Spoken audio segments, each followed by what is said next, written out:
وضو کرنے کے بعد کیا برتن دھونے سے، کپڑے دھونے سے، جھاڑو پوچھا کرنے سے، کھانا کھانے سے، آئینہ دیکھنے سے وضو ٹوٹ جاتا ہے؟ جس صاحب علماء نے جو وضو توڑنے والے اسباب پیش کیے ہیں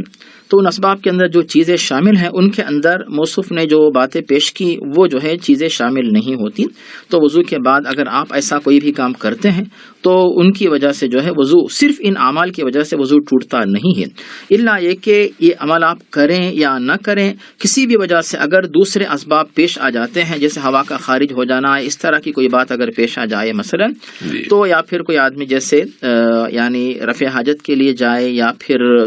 گہری نیند سو جائے، جو اسباب ہیں جب تک وہ اسباب پیش نہیں آتے محض جو ہے گھر صاف کرنے سے یا پھر کپڑے صاف کرنے سے یا کھانے پینے سے، مرر میں اپنا چہرہ دیکھنے سے مثلا،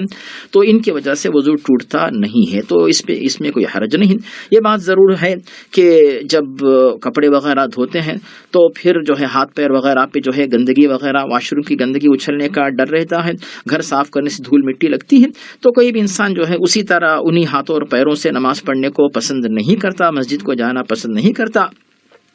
تو اس کی صفائی کے لیے اگر آپ ہاتھ پیر دھو لیتے ہیں تو اس میں زیادہ آپ کے لیے بہتر رہے گا، لیکن ان کاموں کو وضو کو توڑنے والے اسباب کے طور پہ شمار نہیں کیا جاتا.